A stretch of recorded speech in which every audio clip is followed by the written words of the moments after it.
అతి చిన్న వయసులో అతిపెద్ద పర్వతాలను అధిరోహించి భారతదేశ ఖ్యాతిని తెలంగాణ రాష్ట్ర ఖ్యాతిని పెంచిన విహాన్ రామ్ ప్రజెంట్ మనతో పాటు ఉన్నారు. మాట్లాడదాం ఒకసారి.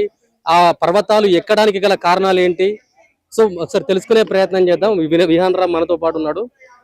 Hi Vihan Ram. Hi. How are you? I am fine. How are you? Fine. ఏంటి అసలు అంత పెద్ద పర్వతాలను ఎక్కడానికి కారణాలు ఏంటి అసలు? నువ్వు my motto is say no to drugs. Say no to drugs.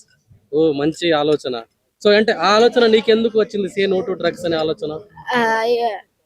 Revanth Reddy sir CM గారు ఈ మోటోని తీసుకున్నారు కానీ నేను కూడా టీవీలో చూసి ఈ మోటో చేయాలి ఇట్లా మౌంటైన్స్ ఎక్కుకుంటా అని చేసేసా. సో ఏమేమి మౌంటైన్స్ ఎక్కావు నువ్వు? Mount Patalsu, Himachal Pradesh, Manali, and mount Kilimanjaro, Tanzania, Africa, and recently climbed mount Kosciuszko, Australia. అంత పెద్ద పర్వతాలను ఎక్కినావు కదా, నీకేం ఇబ్బంది అనిపించలేదా? మరి ఏమి ఇబ్బంది అనిపించలే? ఎవరు అంటే కోచ్. మీ కోచ్ పేరు ఏం పేరు? Mypal Reddy sir. Mypal Reddy sir. So అన్న ఏం చెప్తారు ఎంత చిన్న వయసులో? నిజంగా ఈరోజు ఒక్కొక్క ఆనిముత్యాలకు మట్టిలో మాణిక్యాలు అంటారు కదా, ఆ మట్టిలో మాణిక్యాలు ఈ రోజు ఇన్ని రోజులు సపోర్ట్ లేనటువంటి మట్టిలో ఒక విత్తనం ఎండి ఎలా అయితే మొలకెత్తుతుందో అలాగా విగిరిస్తున్నటువంటి కొంతమంది మాణిక్యాలు ఈ బంజారా గిరిజన జాతిలో నుంచి బయటకు వచ్చినటువంటి వాళ్ళని చూస్తే ప్రపంచ దేశాలలో భారతదేశానికి ఖ్యాతి తెచ్చినటువంటి మా చిన్నారి చెల్లి 14 సంవత్సరాల వయసులోనే ప్రపంచ రికార్డులను బ్రేక్ చేసిన మలవత్ పూర్ణ స్టోరీ ఈ రోజు సినిమాలు తీస్తా ఉన్నారు బాలీవుడ్ లో. మరి ఇటు సైడ్ ఈ మరోవైపు చూస్తే మన యశ్వంత్ కావచ్చు, తుకారాం కావచ్చు, ఎవరెస్ట్ చిన్న వయసులోనే వారు 14-15 సంవత్సరాలు. కానీ వీడిని చూస్తే వాడు ఆ ధైర్యం ఏంటో అర్థం కావట్లేదు. నేను ఎక్కాలని అనిపించింది, నేను ఎక్కుతాను అంటే తండలో ఉన్నటువంటి ఆ పరిస్థితుల నుంచి వచ్చి ఒకరోజు టీవీ చూస్తున్నప్పుడు ఇలా కొందరి చూశారు ఇన్స్పిరేషన్ స్టోరీ చూస్తున్నప్పుడు నేను కూడా ఏదో ఒకటి సాధించాలి, డాడీ నాకు సపోర్ట్ చేయండి అని వాళ్ళ నాన్న చిన్న ఏదైతే సిద్దిపేట గ్రామంలో సంబంధించినటువంటి జిల్లాలో హనుమతండకు సంబంధించినటువంటి పోలీస్ కానిస్టేబుల్ వాళ్ళ నాన్న చెప్తే మనకు సపోర్ట్ దొరకదు, అంత పెద్ద పెద్ద పర్వతాలు ఆ దేశాలకు వెళ్ళాలంటే చాలా ఖర్చుతో కూడుకుందని అంటే కూడా ఏదైనా చేసి నాకు హెల్ప్ చేయండి, నేను మీ పేరు తీసుకొస్తా, మన రాష్ట్రం పేరు తీసుకొస్తా అని అలా ఫస్ట్ ఏదైతే హిమాచల్ ప్రదేశ్ లో మౌంట్ పతాస్ ని సక్సెస్ఫుల్ గా అధిరోహించడం జరిగింది. అది చూసిన తర్వాత క్వశ్చన్ ఒక్కటే, ఇప్పుడు ప్రజెంట్ ఉన్న సమాజంలో పిల్లలందరూ మొబైల్ కి అడిక్ట్ అయిపోయి కొన్ని వాటికి అడిక్ట్ అయిపోయి ఏంటంటే ఈ సమాజం మీద ఉన్న ఆలోచనలనే పక్కన పెడుతున్నారు. అటువంటిది ఈ విహాన్ రామ్ కి అటువంటి ఆలోచన ఎందుకు వచ్చింది? సో ఇట్లా అధిరోహించడానికి కారణాలు ఏంటి అంటే ఏం చెప్తారు మీరు? ఇప్పుడు నేను ఒక వైద్యుడిగా చెప్తా ఉన్నాను, మీరు మంచి పాయింట్ తీసుకొచ్చారు. ఈ రోజు సమాజంలో ఈ జనరేషన్ పిల్లలు, నెక్స్ట్ జనరేషన్ రాబోతున్నటువంటి భారతదేశానికి కావచ్చు, తెలంగాణ రాష్ట్రానికి వెన్నెముకగా ఉన్నటువంటి వచ్చే తరము కేవలం మొబైల్ ఫోన్ల వల్ల, ల్యాప్టాప్ల వల్ల ఆగమైతా ఉంది. ప్రతి తల్లిదండ్రులు కూడా ఈరోజు ఆలోచించాలి.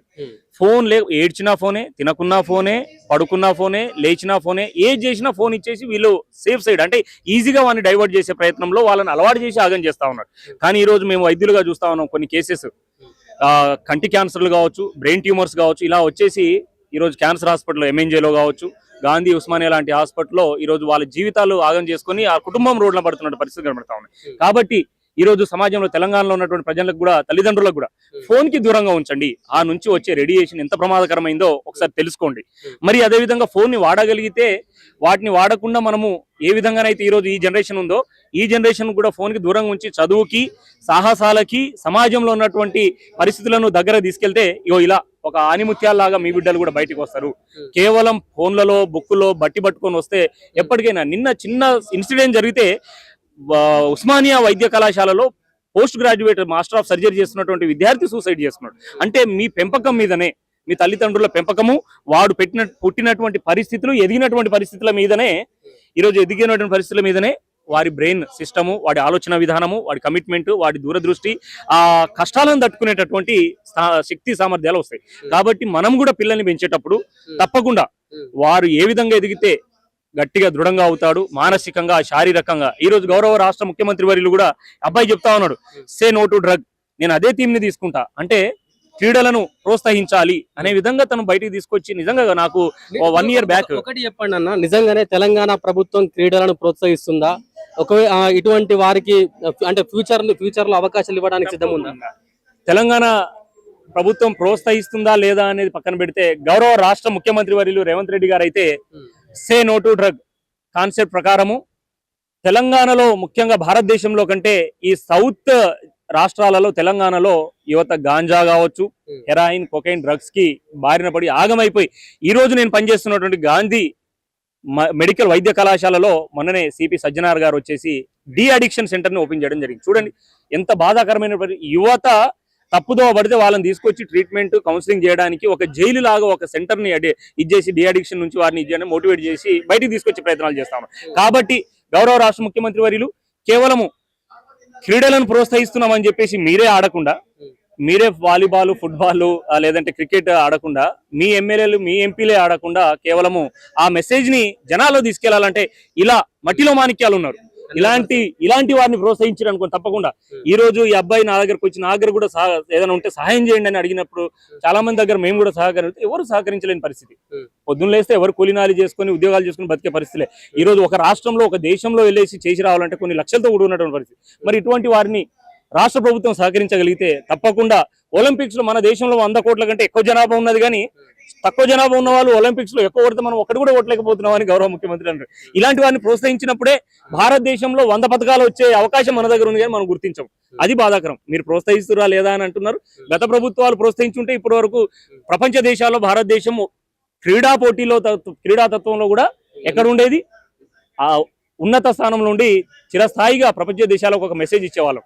కానీ ఇంతకుముందు ప్రభుత్వాలు, పాలకులు వాళ్ళ రాజకీయాలకి పరిమితం అయ్యారు, కానీ నిజంగా రాబోయే యువతరానికి, రాబోయే ఏదైతే భారతావనికి సపోర్ట్ చేయాలనే మనస్తత్వం ఉండగలిగితే ఈ మధ్యలో గౌరవ ముఖ్యమంత్రి రేవంత్ రెడ్డి తీసుకొస్తా ఉన్నారు. నిజంగా మేము కాంక్షిస్తా ఉన్నాము, ఈ రోజు ఆదరిస్తా ఉన్నాము, అభిమానిస్తా ఉన్నాము.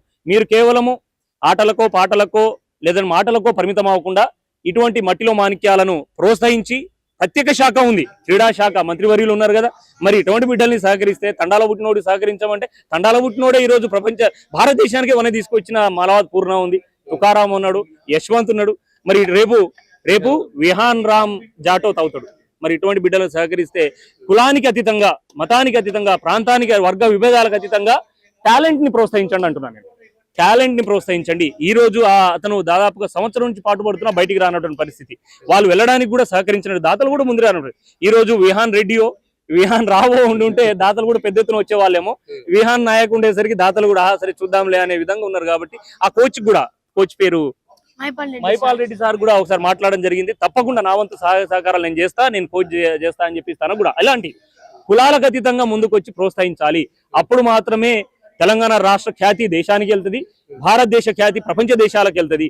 మరి రాబోయే రోజుల్లో ఒలింపిక్స్ లో కూడా ఎక్కువ పథకాలు మనం తీసుకురావాలంటే గౌరవ ముఖ్యమంత్రి వర్యులు మరియు మోడీ గారు మాట్లాడుతున్నటువంటి పరిస్థితులు నిజం కావాలి. ఆ కళలు సాకారం కావాలంటే ఇటువంటి మట్టిలో మాణిక్యాలను గుర్తించి ప్రోత్సహించండి. తప్పకుండా మీరు అనుకున్నటువంటి ఆ ప్రోత్సాహానికి రెట్టింపు 100 రెట్ల ఖ్యాతిని తీసుకొచ్చే ప్రయత్నం వాళ్ళు చేస్తారని కూడా మేము నమ్ముతా ఉన్నాం. అంటే దాదాపుగా నిరుపేద కుటుంబం నుంచి వచ్చి ప్రపంచంలో ఇంతటి ఉన్నత శిఖరాలను అధిరోహించడం అంటే మామూలు విషయం కాదు.